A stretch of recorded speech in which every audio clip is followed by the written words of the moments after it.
It's also probably appropriate. It's almost 3 weeks, 2 to 3 years to the day when I was announced as athletic director here. I know it didn't start till August, but it was the last week of June 3 years ago. And while this short tenure so far has been marked by over half of it being a worldwide pandemic, I still remain as optimistic as ever in the future of USF athletics. I'm proud of what we've accomplished thus far. When you think about, as I know you saw the release today, that they're tracking our success throughout the year.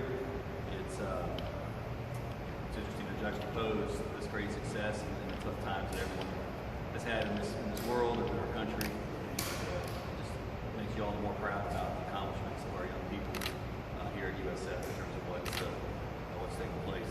Kind of makes you feel when you're back at school reading Tale of Two Cities with the best of times, worst of times, belief of hope, and epic of hope, and epic of belief.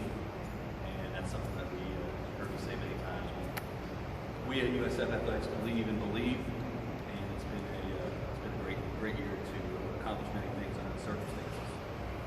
You might also recall a press conference 3 years ago when I was announced that we talked about, as a relatively young program, we just finished our 55th year of intercollegiate athletics, but still part of building tradition and finding a way to build tradition one champion at a time is part of the way you do that. And obviously, our group took it to heat in a big way this year with the different trophies you see here and many other accolades that occurred this year, accomplishments. So we're extremely proud about that. When I think about this semester, in particular, it was back on January 4th. We had an all-staff meeting right when the new year was coming back on place, and we did it in the England Center. Obviously masked up, physically distanced, but a surreal staff meeting to have 200 or so people in a 10,000 person arena. And we talked about the desire to support each other through these hard times, the desire to look what we thought would be a successful year and to celebrate that success, so that we can not only survive this pandemic, but to find ways to thrive through it and hopefully position ourselves to truly coming out, charging out like a bull at the end of it. And I think all those things have been accomplished with the great success that we've had. Think about it, the people in this room, all of us this time last year, we didn't know if there'd be any sports at all, we didn't know anyone would play, and now to think through all what the student athletes and staff and everyone has persevered through to not only play all the seasons that we played, but to thrive and succeed with them in a safe and responsible manner is one that we're extremely proud of. And again, it's just great to kind of pause at this time of the year and be able to reflect on that. Again, the accomplishments out in the release lay that all out in a great way. I want to congratulate and thank our student athletes for their perseverance through all this. Obviously, it's a challenging time for all of us. When we think about what young people are going through in their lives and when they have as a student athlete and to come out and thrive the way they did, they deserve all the credit. And obviously, a huge shout out to all of our staff in the same way. Sometimes doubling up their efforts, learning new things, adjusting to all the things that go along with the pandemic to make things successful and safe for our staff and for our student athletes was great. In particular, it just comes to mind our sports medicine and our training staff, because in essence, not only did they take great care of our people, but they basically had to learn a whole new profession for themselves in terms of the testing, the protocols, and everything that goes with that. And it's just amazing when you really think about that. So I want to give them a great bit of thanks in that regard. I know you have the release, but the facts are the facts, but just let me share a few of the summary highlights about what's been accomplished. 10 American Athletic Conference team or individual championships, multiple Players of the Year and Coaches of the Year honors, Coaching Staff of the Year honors, 13 All-Americans, 9 national postseason appearances, and 3 teams ranked in the top 25. And again, sometimes you have to take a pause back and realize that in many of these sports, there's over 350, 360 teams that play this. All right, so to be at that level here at USF is something to be very proud of, and it's really special, and I'm very appreciative of what everyone has done to do this. I'm also appreciative of not only the staff and the student athletes, but for our university administration, really led by Dr. Corral and his leadership team, also led by Dr. Donna Peterson, as we talked about many times, who led our coronavirus task force at the university that kind of allowed us to proceed as safely as she thought was appropriate. And again, there wasn't that kind of belief or that kind of trust to go forward the right way, and therefore even extending it to the American Athletic Conference and the different presidents and Commissioner Oresco and others that allowed us to proceed safely. And all these accolades wouldn't have been possible either, so I'm very, very grateful for that. Having said all this great momentum and pride, we're doing everything we can internally to kind of keep this trajectory going. We're proud of it, we're excited about where we are. We want to do everything we can to have this sustained momentum and continue to build on this culture of universal and comprehensive excellence in all that we do. The right people and the right culture is being set in place for that. But what comes with that also will be continued resources, obviously for our operating programs and obviously for facilities that move forward in the future. So we've been doing a lot of research as we get ready for our 25th season of football this year. And one of the quotes that came to my attention that really struck me was even 25 years ago when we were starting to have success or building the program to kind of take it to a new level of having football, and it said USF athletics will be as successful as its fans want it to be. All right, and that's pretty striking when you really want to think about it, because it takes the efforts of the staff and of the student athletes and everyone that's kind of helped get us to this point. All right, and we're very grateful for everyone that's helped contribute to us to this point, and that's what made us a lot of these dreams come true that we're talking about today. But it's going to continue to take all of Bulls Nation to continue to be as great as we want to be, and that includes buying the tickets and making the donations to the level that you can, and being a part of everything that you want. So when you think about it, it's an open invitation to the residents of Tampa Bay and all alumni of USF to basically say that, look, if you like the taste of success that we're having, now is the time to even join the Stampede even more. We've got people that have been with us forever, and we're grateful for that. We want them to continue. We want to make them feel special. But for others, it's an open invitation to the Stampede. We've got an amazing football schedule coming up that has very affordable season tickets at $150 to come out and see 6 games of football against the likes of the University of Florida, Florida A&M, with some great in-state rivals there.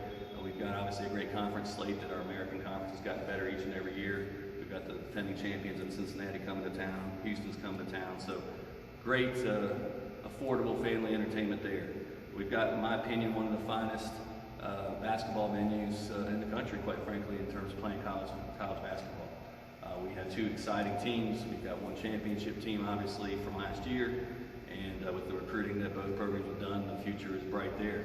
So again, affordable family atmosphere. There's no other basketball in town now. The Raptors are going to move on, I assume. So in that case, we are Tampa Bay's home for hoops. So let's get out there, buy the tickets, and support our basketball programs. Our Olympic sports programs, obviously, we've seen the championships. We've got some of the best venues around for that. Great family atmospheres that come out for that. And then lastly, I know firsthand from what I've done by traveling with our women's softball and our men's baseball team in recent weeks to their national championships, playing in front of crowds at Florida, playing in front of crowds at Texas. You can see what a special atmosphere can do and what a special opportunity that was for them. So I have visions of the same things that we've had in the past, but we want to be everything we can at our complex here and having that kind of support there. So the foundation's been laid, there's success has been had, but I truly believe that the best is still yet to come. But that's going to take not only building the stability and the continuity that I think we're building here at USF internally, but now we're going to continue to need to build on the Stampede. So it's a great time to join us if you're not on here right now. So we'd love to have you. We're grateful for the support of all that have been with us today, and we just think it's an exciting time. Winning is contagious here in Tampa Bay. We've seen a lot of it here at USF now. Again, if you like the taste of it, now's the time to grow with it. I've sensed it within our student athletes supporting each other. I've sensed it within our coaches and staff supporting each other, and that's when it becomes fun, ladies and gentlemen. That's when college sports makes it a little bit even more special than anything else you'll touch, because this is more than just about the winning and losing. This is about how you prepare for life, how you prepare for your education, and you have that kind of school spirit and school pride that can kind of come from college sports. It doesn't come from anything else. And for us to, I just really feel the right things coming together in terms of the right type of alignment between administration, the right type of alignment amongst our coaches, the right type of bonding amongst our student athletes. So that's why I'm excited about the pandemic coming to a close, so they miss each other. And they're just looking forward to being back together, not just in teams. They've been with their teams, but they haven't really been able to to be together as a group of 400 and things we used to be able to do. So all the things we maybe took for granted in the past, I hope we never do again, and kind of take pride in the joy, not only in winning, but the joy of competing, the joy of being together, and the joy of trying to take pride in building something together that everyone wants to be a part of. So I'll stop there to open up to any questions that you all might have, because I know it's been a while since we've just had a chance to kind of have some open dialogue, and we'll take it from there. Yes, sir. Mike, in talking to athletic directors around the country, as the position of leadership in the athletic department, they told me the toughest job they had was just telling people, I don't know. Was that your biggest concern? Was just telling your athletes and your coaches, I don't know how we're going to go? You know, Leo, that's a really insightful question and comment from whoever else you've heard that from. I would have to agree in many ways on that. You know, our communication during this crisis did obviously increase a lot. I mean, we have Microsoft Teams here at USF. Everyone had it on their computer. I don't think anyone even knew how to use the darn thing this time last year. And now it's become your lifeblood. You're having meetings that way. You're doing Zoom. And that was the case. I felt that we had to, we were meeting as either full staff or certainly amongst head coaches and senior staff every week. And I almost felt bad to say, well, this is what I do know, but I don't know what's the next step. And I sensed, I sensed logical frustration with that, but I sensed appreciation that there was that communication there, the ability and transparency of being around.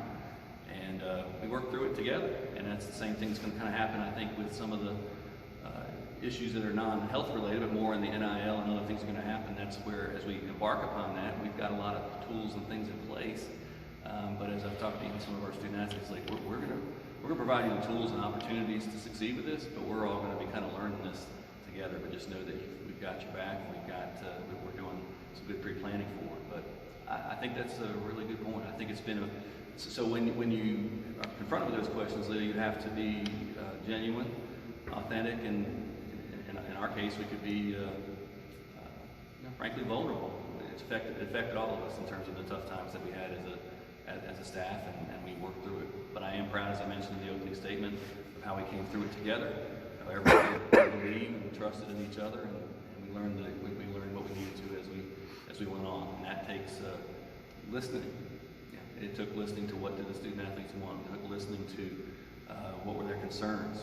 It took probably expanded communications with our parents that have probably gone beyond what we've ever done before, which is good. Again, some of these things that you go through in hardship help you become better as a communicator in the future. So to have that kind of openness was a good thing, but very hard. But when you take it inch by inch, like Coach Wooden said, life's a cinch, yard by yard, it's really hard, and kind of took it one step at a time. Michael, you just kind of touched on that. My question was how it gave you an uninvited opportunity to rethink crisis management, leadership, and communication when you look back on it now. And it's still going on to some degree, of course, but if you could talk about that and how that impacted you to that degree. Yeah, I felt I learned a lot too. I mean, it probably exposed some things that I needed to get better at communication-wise, and trying to make sure you put yourself in the place of everyone. And I think some of my career has helped me do that with the variety that I've had in my career, to be able to be exposed to a lot of different things, mega events, and a lot of different categories of business. But this obviously was unprecedented. It caused you to really understand everyone's concerns as best you could. So I think I do have a good temperament in terms of staying calm and trying to find the next step and provide some feeling of comfort and security. So hopefully I was able to do that. But in terms of being able to improve communications, that's something we had to do and we'll continue to learn from, because that's really important. Yes, sir. Yeah, to have 4, 5, 6 programs play into June, and have other coaches, you touched on it earlier, have other coaches, I think Coach Scott went up to Gainesville for the baseball regional. Just to have all those things come together in a year like this, what does that do just for the morale? I love it. I mean, to me, like I said, that just goes to show that I believe that we're on the precipice of greatness, because when you believe and care about it, it always starts with caring, right? And that has to be authentic. That's not something I can't send a memo and say everyone needs to come to the game. That's that they care about each other, they care about our kids, they care about succeeding. And as people have seen either tough times this past year or success, I think people want to be there for each other. So I'm very encouraged by that. But you're right, so many of our head coaches were at either baseball or softball or Women's basketball obviously got things started. So seeing the tweets and showing up at games just kind of shows the type of, it's overused maybe, but I mean it, the family that you want to build here. And again, it has to start from within. I know I made a plea to the public about how I want more support for USF because I think we deserve it. But I also know it starts from within. If we don't care about each other first, no one else is going to. If we don't care about the community as well, you don't engage with the community, they don't engage with you. So, but to your observation, to me, that just proves that this culture of believing in each other is coming to hopefully unprecedented levels that's going to carry us forward to more success. Michael, you referenced NIL a couple minutes ago. What are the things that you feel like you know about what's going to happen on July 1st now? What are kind of your biggest unanswered questions for the next week? Yeah, Matt, great question. I mean, there's still, unfortunately, a lot more uncertainty than I wish there was, but because of the leadership of the state, we've got the state laws in place. There's still some uncertainty about what exactly will be passed down from the NCAA, but at least we know with the Florida situation, we know that it's an opportunity for our young people. And we started talking about it a couple of years ago, of course, when we saw it coming down the path. But amidst the pandemic last summer, we put together a committee that's chaired by Dawn Castro in our compliance office that includes student athletes, head coaches, assistant coaches, staff, that we wanted to kind of become educated on everything we were learning about the state laws, about what might be possible, evaluating so many different, you get pitched by a lot of different companies and different folks that are trying to get into the business, and just trying to be as prepared as we can. And so I think that great work by that committee helped get our student athletes and certainly our coaches better educated. We still have to, it's going to shift into overdrive here now even more. For instance, we have a meeting, you probably saw a week ago or so, we announced what we call our Boost program, which is an association with Influencer, and Teamworks works with them as well. And they've been a vendor of ours for a while, but they've really gone and helped us in this space. And we've got a day-long thing tomorrow with them, with our student athletes, staff, so it's kind of almost like the birthday of it tomorrow to kind of really educate our team. So I truly believe we're as well prepared as anyone. I've really worked hard to kind of listen and learn from my peers across the country, but to have a support group like Influencer, to have everyone as knowledgeable as we can, I think is a really good thing. And like I said, as I've talked to some of the student athletes I have, we're going to educate you, we're going to provide you the tools that we can, and hopefully you can take great advantage of it. I think the one thing that they have to realize, and all of us do, is that it is still different from just getting a check, like from cost of attendance or something like that. You do have to kind of set up your own business. You got to capitalize your own personal brand. There are going to be undetermined limits to what we can do for them. So that's kind of that's the awkward part right now for me. I think we're well positioned, but now it's kind of like, all right, how can we lay it out so you can play it out and make it work from there. So follow up on that, as you see this grow across the country, just what were your opinions on the idea of it and kind of seeing it blossom as an athletic director? I've always been supportive of it, particularly from the NIL standpoint, mainly because there's so many common sense aspects of it that probably even started the deeper look into it. That why can Michael Kelly the student do this and Michael Kelly the student athlete can't? Whether it was the young man that had the YouTube channels to being able to get lessons or not get lessons, to being able to do certain things off of social media. And so I think at a minimum, this movement will at least eliminate these common sense things that just, of course, they should be able to do that. The tough part will be the ambiguity of, all right, what are the limitations? How far can an institution be involved? And just where does it all land? So there's still complications. There's probably some inherent realities that maybe the rich get richer in some cases, and that's just kind of the facts. But I don't really concern myself with what everyone else is doing. I'm more worried about what we're doing here at USF. And I know with the area, the success we're having in Tampa Bay, the success that the businesses there are here, and just with the quality education and with the marketplace we have here, I just want to be able to provide the tools to our kids, educate them, and the ones that put the work into it will succeed some, and those that don't may not even care, frankly. But I think eliminating just eliminating those common sense ones are the no-brainers to me. You mentioned uncertainty with the NIL kicking in, and so you may not be able to answer this, but Do you see at your gut level maybe a shift, whether it be monumental or not so much? Are you anticipating what kind of shift are you seeing to the landscape of college sports? It's really hard to determine right now. Obviously, there's a huge shift in, but I would think if you take a step back historically, I know I referenced Charles Dickens and other things before. I think it's always important to realize where your place is a moment in time in history, and this is a pivotal couple of years for the college sports industry, if you want to call it that. What is going to happen? We've got NIL, you've got the Alston case, you've got CFP potential restructuring, a lot of things that are all important in their own right and how they all kind of come together. But you do have to take a step back and realize, at least even in these last 10 years, there have been a lot of good steps in the right direction to improve the experience for student athletes, which I very much agree with and am appreciative of.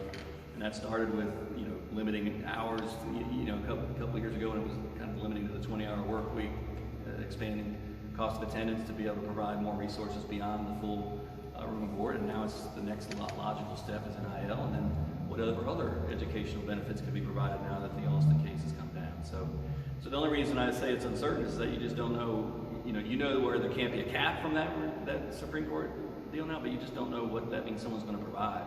You still have to live within the resources and the means that we have if you're talking about the institution. But what I like about the NIL stuff is that, again, it can be, to some extent, we don't know, again, no one knows what any young man or woman is going to be able to generate out of that at this point, but at least they have the opportunity. My big thing is right now is they just have to understand the big shift for the student athletes is, it's kind of like you have the opportunity now to set your own business now. Most of the things we've always done for our Enhancing You program or Sullivan Mentoring program, that's usually been preparing our young men and women for 2, 3, 4 years down the road. Now it's kind of like you got to use your mindset for right now, because if you have a chance to set up Player X Enterprises right now or Michael Kelly LLC, you have to have you got to get your ducks in a row to take advantage of that opportunity. And most of them get that, but that's what's going to start happening even more tomorrow. To say, okay, cool, it's now legal, it's now here. How do I take advantage of it? Our coaches are supportive of it. Now what do I have to do as a businessman or woman to make it work? Do you see this then as the end of amateurism at the college sports level? And if so, is that at all problematic to you? The amateurism principle and definition is always kind of amorphous in that regard. I still think the cornerstone of college sports is the fact that you're coming to play for educational reasons, honestly. I mean, I know there's other reasons to do it. There's a lot of things, there's a lot of business to it. But at the end of the day, again, particularly here at USF, sure, we've got a lot of great people who've gone on to continue their professional careers, but at the end of the day, we've got 450 student athletes that are coming here to play the sport they love and get their education. And if now they can enhance that even more with some benefits that they can earn on their own name, image, and likeness, and any other benefits we can extend, that's great. So to me, it's, again, back to this decade of it's only been finding ways to improve the experience, find better ways of, whether it's fairness or just natural evolution. But I still believe the ultimate, that's why amateurism, the word itself is true, but you get into the Olympic stuff and all that. To me, it's where I'm at. This model is still based in the reason, the ultimate benefit to play here is to get your degree. I say to let's say our football student athletes that are usually here for 5 or maybe even 6 years, you can come here, you take care of your academic business, you're going to walk out of USF debt-free with a master's degree. Hopefully now in the future, also with conference championships and with some money in your pocket if you take advantage of the opportunities with NIL. Well, sign me up. That's a good deal. Mike? Leah, let's go to Nate and say I had a chance. Excuse me. With the renovations going on, I know like the Hall of Fame room's getting redone, the locker room. Where are we with that, and have you set a date for groundbreaking on that yet? Yeah, part of good question. Part of the momentum we have to keep building on my plea for sales and donations and everything else is also the commitment we've been making to the facility. So as was announced before, it's already firmly underway with the locker room to get that moved into when the guys come here at the end of the month, on the 1st of August. So that's on schedule. It's been aggressive, but it's on schedule. And then we still tracking in a good way that we expect to do groundbreaking this summer. So it's still our goal to get this done this summer and to be able to move into our indoor facility next summer. So just stay tuned on actual dates on that, but that's still, I'm still encouraged and happy about that progress. Mike, Coach Fernandez was one of the biggest critics of the obvious discrepancy of how the women were treated and the men were treated at the tournament. Do you expect the NCAA to make monumental changes, or is that just going to pass? No, I do. I mean, I hope, I certainly hope, and I know that they've launched the right type of study to get to the bottom of certain things. Some of that was, I was with Coach Fernandez, so I understand, you know, the difference and the disparity there. So I do think improvements will be made. One thing I really hope does happen, frankly, is particularly in women's basketball, is that, you know, is that I hope that just like the units come into play with men's basketball in terms of resources that come back to a conference, I hope that holds true in women's basketball.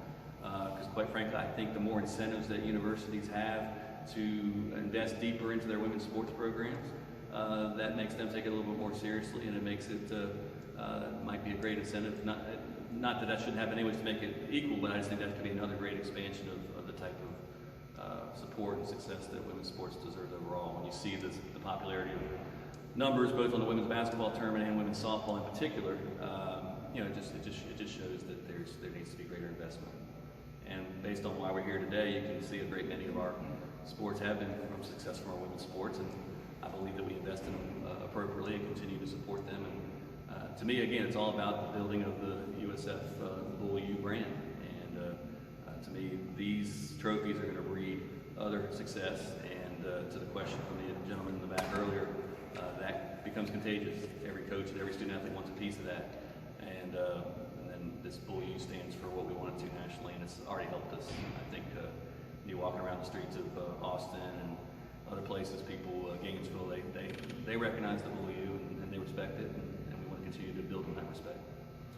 Michael, unfortunately, in the fall, you guys had to eliminate some positions due to some budget constrictions. But you know, when you look at, you know, kind of post-pandemic or, you know, ending of the pandemic budget, where are you guys at? Or your losses, you know, maybe a little less than what you expected, a little more. What's kind of the update from the budget side? Yeah, I mean, to the worst of times aspect of my classic literary quotes earlier, that was the hard part. That's the hard part. That this whole year, not only the fear that people have of the health aspect, but the financial reality is what we hit. And so, you know, from where we stand right now, if we were standing in this room last year, we're down over 60 employees from where I had last year. And so we have to, as we look to the next budget year, knowing we can get back to full stadiums and how we can build that up, you know, we're going to have to continue to build that staffing back up and grow as we responsibly can going forward. But you know, we definitely lost at least $10 million in revenue. When you talk about that from a $50 million budget, there's no easy way to get to that. And so it was a hellish year in that respect. So I hate every aspect of that, but we'll build back up. I appreciate everyone. You know, it's not going to go back to where we were tomorrow, but we'll grow and grow in the way we think is responsible and helps us position ourselves. But appreciate the question, and that was just a really hard reality, and hopefully, again, another reason for the plea. We need USF supporters and Tampa Bay residents to you know, to plea to get behind us, get behind these young men and women that you know, buy some season tickets, get out there, support them, because that's our lifeblood. Our lifeblood is donations and season tickets. So when you don't have that, that was a hard year. You mentioned the college football playoff for a moment. I mean, there's a lot of talk of, you know, it's kind of being finalized, a plan to be looked over to go to 12. I mean, what does that mean for the American? What can that mean for teams like USF and for programs that are part of the Group of Five and all that? I mean, what can that do for opportunities for more of college football? Yeah, great question, Chris. I think that it's I hope that the initial proposal, and it seems to continue to be going down a good path. I hope it remains through the governance process in a similar way to where it is right now, because let me just tell you that is great news for the University of South Florida and for the American in particular. I mean, if you, the fact that the first 7 years of the college football playoff, 5 years we would have had our champion in that's great. And obviously with my own direct personal history with the CFP, was it technically true that Coach Scott could sit in front of his guys and say you can make the college football playoff? Yes, it was technically true. Was it an extremely tough putt before? Yes, it was. But now, can you look at them in the eye and say, guys, with the schedule that we've got set for the next 10 years, we put ourselves in position to win the American. There's a very good chance that we're going to win the college football playoff, and that's big time. So that's the main thing. You want our people, all of our kids, to have a chance to win trophies and challenge for championships. And obviously right now, nothing's been looked into the revenue aspects and ramifications of that, but that's huge for us because yes, would there still be a gap between some conferences and others? Sure. But right now, guys, for us to be able to put into what we need to for facilities, to be able to put into what we need to on operating budgets, it clearly has to come from private funds as much as possible, and that's a great revenue generator possibility. So I'm hopeful it continues that way. I think it's great. The other thing I think that's great, and I know you had no other way to refer to it but the Group of Five moniker, but I really think the way they've structured it and positioned it right now, it gets rid of the Group of Five moniker. It says you're one of the top. There's 10 conferences that play at this level. There's a handful of independents.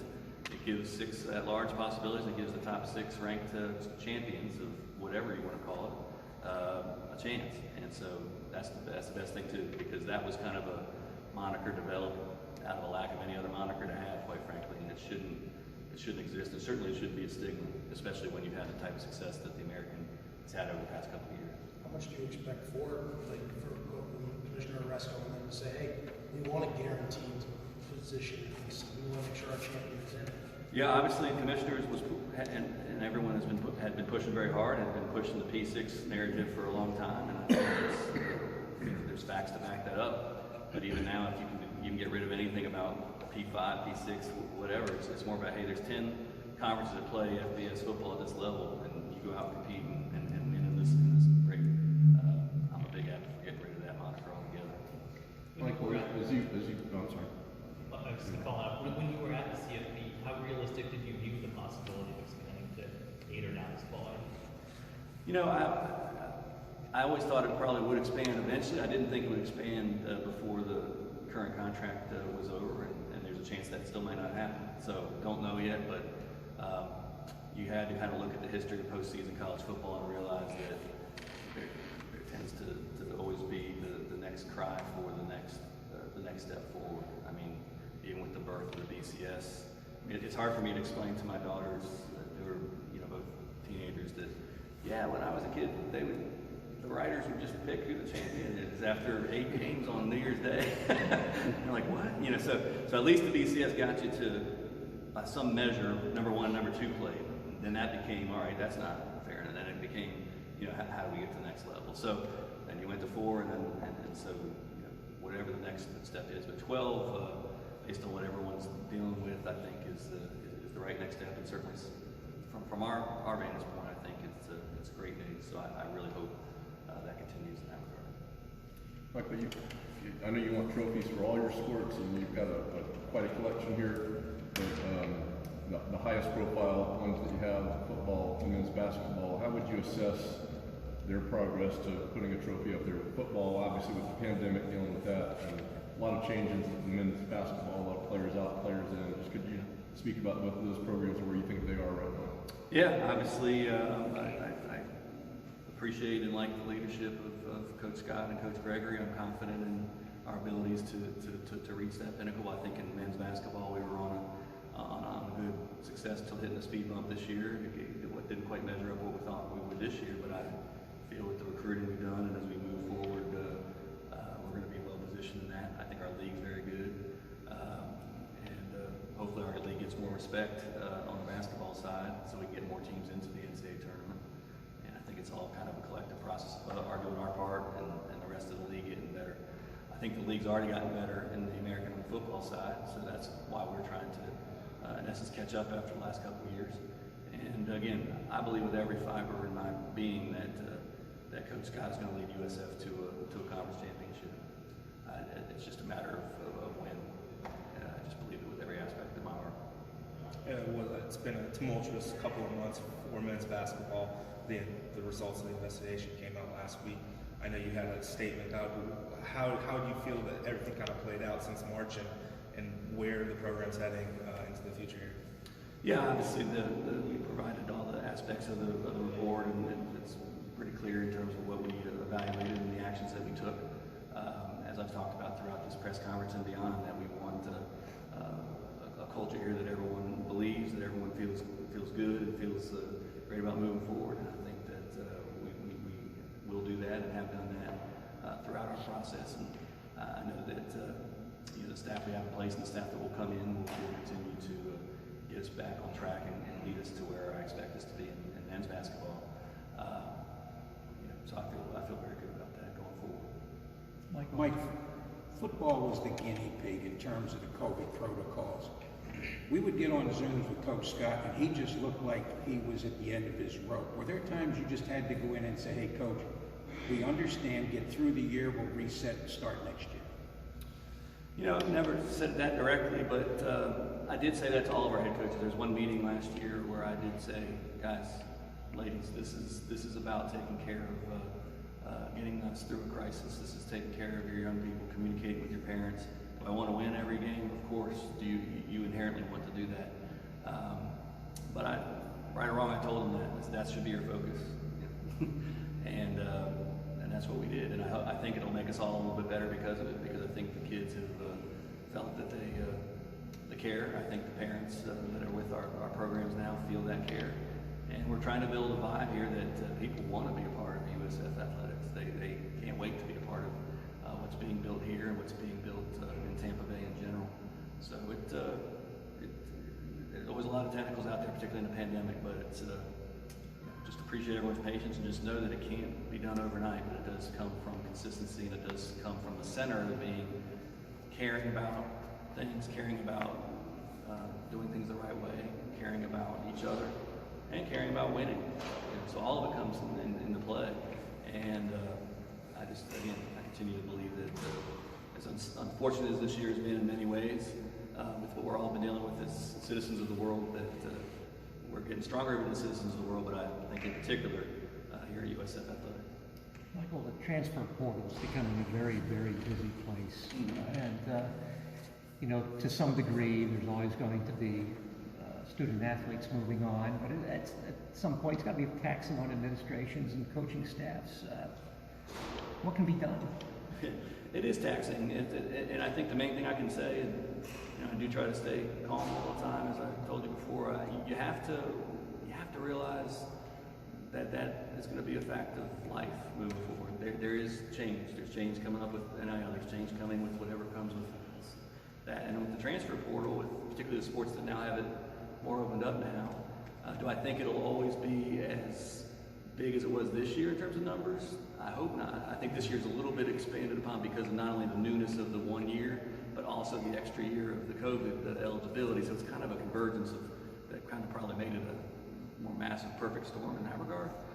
But I still think you're always going to have somewhere between 3 or 5 folks in basketball. And I always think you're probably going to have some level of that as well. So I would say that to everyone when you looked at, the fact that we have, 7, 8, 9 people in men's basketball, 5 people from women's basketball that moved on. It doesn't necessarily mean there's something wrong.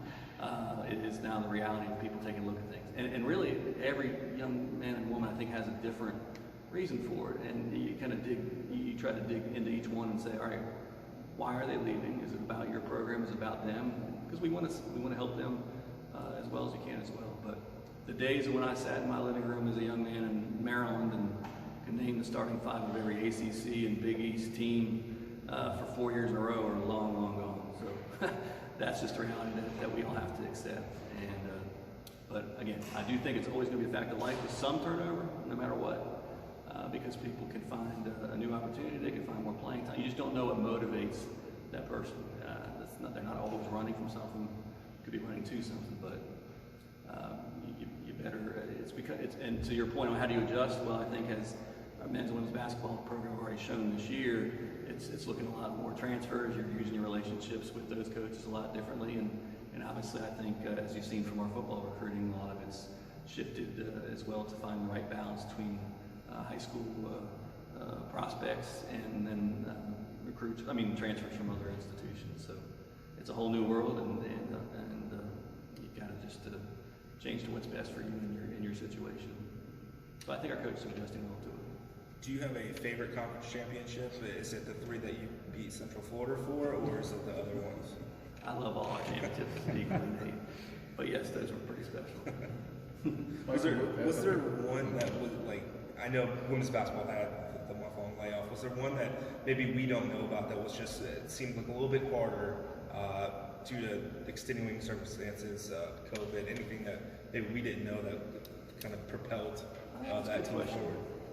Not that really. I mean, the fact that our women did have to overcome a long stint off. I mean, our men had an even longer stint off because of COVID, so that's also something that can't be overlooked. But to have them really, our women's team was really rolling, and then hit the COVID streak, and then fortunately got themselves built back up in time. But when you look at that, knowing that we hadn't won that championship before in that sport, that was, I have to say that's particularly special because each conference tournament game was a grind and a challenge, and like, oh man, how are we going to do it? But to really kind of come out, and then obviously on championship day to get off to that big lead and play so well under pressure and hold off a good rally at the end. So that was pretty special. But knowing what they overcame, not only in terms of sometimes it just takes, as you all know, in any sport, it takes getting over the hump to either winning games or certainly winning championships. And I hope this is indicative of the confidence and the pride it restores in terms of, hey, now that you've done it, you keep it going. But and obviously with women being the first one of this year to kind of get the train running, I think that probably had some positive motivating force to everybody. So it's exciting times.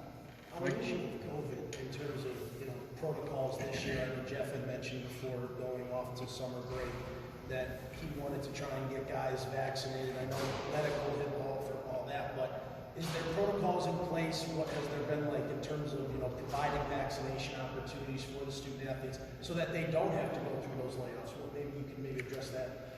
Yeah, we continue to do a lot of education in that regard. Steve Walls and all of our medical team does that frequently. We've had Dr. Sneed, who's the dean of our pharmacy school here, that has gone above and beyond to talk to all of our student athletes and their parents to be able to explain, everything they can, answer any questions they can about the vaccination process. So it's certainly not anything that we've been in a position to mandate by any means, but by education and by encouraging and by continuing to tell them that the reality is that you still are vulnerable to the quarantining and the contact tracing if you're not vaccinated. And as that becomes more real, I think we will continue to see pretty. I don't know the exact numbers now, but I want to say about 60 of our football players were already there, over a couple of weeks ago. And as they start coming back, they're going to have to make their own decisions then, because then you're just kind of leaving yourself. You just leave yourself vulnerable to that, and you want to wake up every morning and go get tested again like you did last year. So we'll see. But the reality is that if you're vaccinated, that the contact tracing and the need for the frequent testing will go away. So I think that'll be a motivator for many not to want to deal with that. Michael, in a busy semester for conference championships, the baseball was unusual in that number 6 seed wins the conference tournament, wins the regional, beats Florida, Miami back-to-back, takes Texas to the limit in game 1 of a super regional, and there was a lot of people seem to come out of nowhere following this baseball team.